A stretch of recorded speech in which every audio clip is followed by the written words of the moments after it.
Get your homeschool planning notebook out because I've got ideas for you for your upcoming year's homeschool science.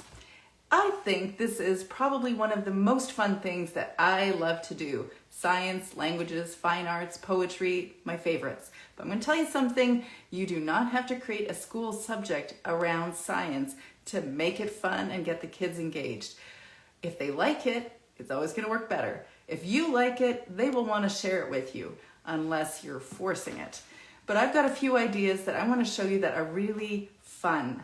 I have purchased and repurchased physics discovery boxes. There are a ton of little pieces. So it says it's for ages 8 and up, and there's 17 experiments. I have seen my kids play with this package or this box for years. And really, you're learning about basic physics concepts, and every one of my kids has done it. But the one that's even more popular in our home is the Chem C 500 box. I have purchased this so many times by Thames and Cosmos. Love this course. It's an introductory chemistry course, and they say it's for ages 10 and up because you don't really want kids to be consuming any of the stuff that's in here. Mostly it's not unsafe, but there are some things you probably don't want to play over your, anything that could stain, or definitely kids should learn how to use stuff in chemistry projects to do it right and to do it with safety, just like they have safety glasses and there are gloves and there are things that they're told how to do. So just to keep themselves safe. But there is very clear directions in here. It is very easy to follow. And you've got the book right here, experiment manuals, and they actually lead you through different experiments. So you could see this is not unsafe. You can drink still water and sparkling water, but you can also learn why it is sparkling water and what is it that it does. There are a variety of things in here that actually use things like potassium hexacyanoferrate, whatever that is. And it's inside the box, and the kids absolutely love it. They also have a kids' first chemistry set, which is a lot simpler. Still have instructions on the back in case of injury, like putting stuff in your eye or eating, but very simple chemistry experiments. This is probably the biggest thing that we've done, is spend a lot of money on science experiments. And even into the high school years, there are all sorts of weird things that have grown on my counter. We have dissected all sorts of animals besides our kitchen food.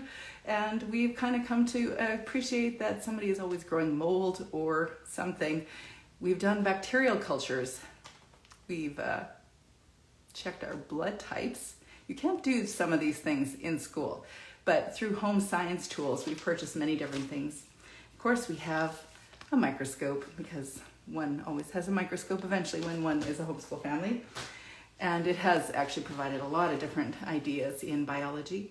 The more expensive project that my son has done, and it was only my son, is a make block Construct Your Dreams STEM MBOT. So actually creating his own robots. And this is something that he probably got as a Christmas gift at some point, and he's had a couple of them, and it's intricate. And it really is for the child that wants to build stuff, where he's gone beyond Lego. And Lego is also science, and there's many different ways to incorporate Lego in science learning, of course. But if you haven't been introduced to Magic School Bus, are you really a parent? This is an amazing series. I just think it's fun just to have discussions, and it's frankly funny. You can find it on DVD. I bet you already know that. But these are specifically known as readers. So then not only are you encouraging science concepts, but they're also learning to encourage literacy. So that's a great series, and it's always gone over very well in our household. I've got a series designed just for, or not I've got, but Wendy Pfeffer has a series called Light is All Around Us, and she's got a variety of different topics that really are easy readers. And sometimes when you're not familiar with a science concept and you don't know how to explain something, even as simple as light, going to a book like this in the library, or the section in the library, and just grabbing a bunch of books in the library, learning about it through these kind of books is your best bet. Because yeah, you could go try to figure it out on YouTube, which could work, or you could try to figure it out in some leveled reader that would fit your age. But why? Because they've got these beautiful graphics, they've got, or illustrations, they've got very simple explanations on what light is, and then you are also able to understand the basic concepts. And that has happened with me through many different kinds of books. Sometimes I pursue science books for the mere purpose of me learning something, which I'm going to show you in a little bit. A book about atomic theory and plate tectonics, two things that I thought we should explore that. I don't know what that is, but we should know what that is. So a few years ago, we dug deep in that simply because I was interested. Usborne books. Have you met Usborne books? If there was anything that I could sell, it would be Usborne. I do love Usborne books, even though my kids are not really at that age anymore. But once upon a time, everyone was interested in this book, How Are Babies Made? Of course. Also, you could just actually own baby animals. We're raising baby chicks or dogs or goats. That's a great way to learn how babies are made. But inside, you have a lift of flaps, a lot of discussion in something like this, pretty easy way or easy entry into that discussion. And of course, my favorite is definitely anything related to astronomy. Here is something that's a little bit more advanced, the Skywatcher's Companion, and constellations and their mythology. So we go into depth here. This is, let's see, Virgo. And there's a description here. I like to do this actually in the summer more often when the Perseids are out in August, and lie in the backyard and watch the sky just come alive. And really there's so many different ways to do that. There's great apps online that you can situate your iPad to the sky and figure out what different constellations are. And I just find that a really fun thing to do. It was especially interesting when we were in Ghana and we're looking up at the sky and we're on the other side of the equator and everything was flipped. Very interesting. Also, I know the Donna Ward Publishing, I'm not sure what her name is for Canadian publishing, has a series of Canadian animals. So Canada's wetland animals, Canada's prairie animals, the Arctic animals. This is both a reader and a science resource for animals in Canada. Back to Usborne. These first encyclopedias are super fun, and not only are they just beautiful to look at, there's very small little excerpts inside each of them, so they're very readable and understandable no matter what topic they're in, but they're internet linked, which means that you can read a page and then go over to the Usborne quick links and watch movies or print out activity pages, different websites they attach, and it's a very easy resource. It's a very easy way to incorporate science concepts without having to do a lot of research, but getting some really solid links instead of just wandering the website or the YouTube while you're actually hoping that your kids are still paying attention. And of course, if your children are younger or older, they're gonna like these lift the flap books. You saw the respiratory system before, but did you see inside? These are beautiful books. Frankly, it's just beautiful. And yeah, this one has been well used. The kids love it. Once upon a time, we did this. We took huge sheets of paper, laid the smallest child on the ground, and drew the outline. And then photocopied different body organs from this book, My Body. It's part of the skeleton.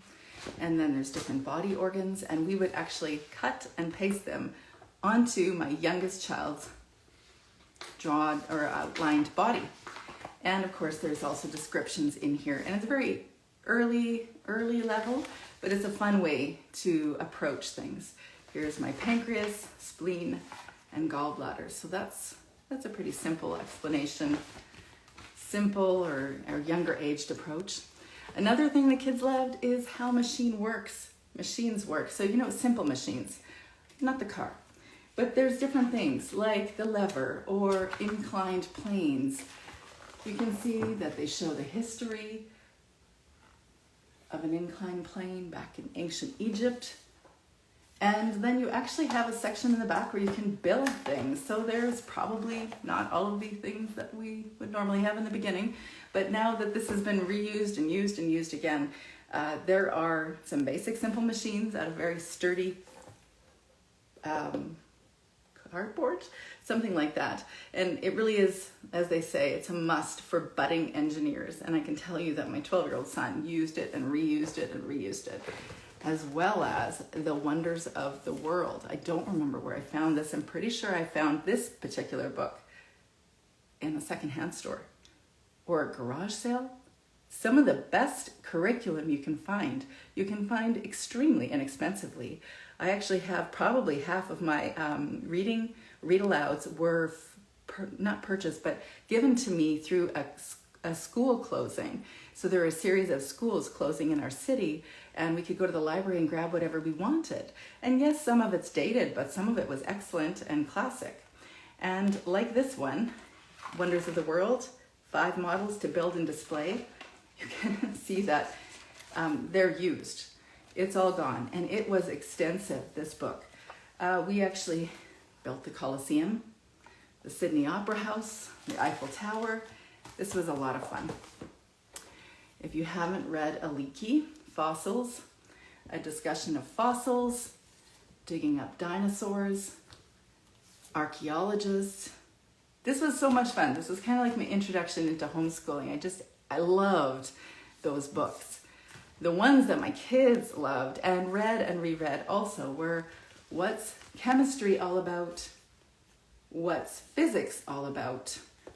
This is probably at the level of a 12 to high school age, or maybe not high school, but a little bit younger. What's the world made of? And it goes into detail. This is the level of reading that you'd see there. You could do this with your child, read a little bit and have a discussion about it if they like it.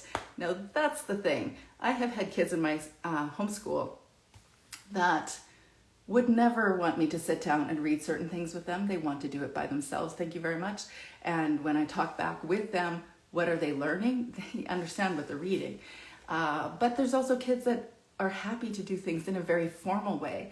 And so if I get to the bottom of my box or of my list here, I'll actually show you an Apologia curriculum that is full-on textbook. It is a very in-depth science curriculum in high school, and actually they have junior high classes as well online, but it was extensive. I did my own Bachelor of Science in nursing, so I did a lot of science, and I love science, and it was an incredible curriculum across the high school spectrum. But there's so many other ways to do science. Like I said, what is the theory of plate tectonics? Who knew? Well, now I know. And I did that because I was interested in it. This is especially memorable for me. This is a sticker book, The Ocean World. This was my just graduated daughter's sticker book back when she was about 3 or 4. And at that time, my oldest daughter was still in kindergarten. And I remember thinking, why am I constantly driving my child to kindergarten? And she's really not learning that much when I have this giant cupboard in the kitchen with all the activities that my second daughter really loved to do, including this book. And my second daughter was learning a ton. So I could do it. I could do homeschooling. This is the handbook, and I couldn't find the hand because, I don't know where it is, under a sofa somewhere, I'm not sure, wherever the erasers are. This is a very interesting book that includes discussion about hands, how they work, how they might not work. It's so interesting. Something I wouldn't have thought you'd find an entire book around. Of course, you want to go outside. There's always a reason to go outside, in my opinion. But if you want to do a little nature study, find a local book about maybe shrubs or things that you can eat or forage, about birds. For sure, this is one of the kids' favorites when they were younger. Animal tracks. How about scat? The kids like scat. Gross. But apparently very entertaining. Then, of course, you have Weather and Climate Change for Usborne. Frankly, this is very educational for me because it's explained in a very approachable way. Of course, that's Usborne again. You'd think I was actually selling you Usborne, but I'm not. National Geographic has all sorts of science boxes. This one is Glow in the Dark Crystal Lab. I know we've had a slime making lab. I actually spent a lot of money on glue for many years because I had 2 kids that had an Instagram channel where they were teaching other kids how to make slime. Yeah, lots of slime. Don't recommend it. What a mess. But they loved it. Catapults and crossbows, another one of those builder kind of approaches to science learning. And I love this book. This is just something I found in chapters in the $5 aisle, and it was called The Elements of Visual Exploration of Every Known Atom in the Universe. Take chlorine, for instance.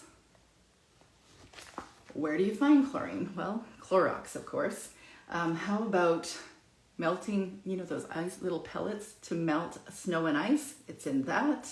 Or you can find it in Death Valley as sodium chloride. And a large block of salt for livestock in areas where soil salt levels are low. This one I just found fascinating. Can you tell I love science? I really, really, really love science. And of course, because my husband's a physician, I can offer hey kids, let's watch Dad give somebody an epidural when we were in Ghana, or go into the OR when we were in Kenya, or one of my kids has a suture kit. That's kind of unusual for a 13-year-old. But there's all sorts of things that we can do to incorporate science in our homeschool, and it's so much fun. So I hope I gave you a bunch of good ideas that maybe you could use in your upcoming homeschool year. If you've got some really good ideas, put them in the comments down below.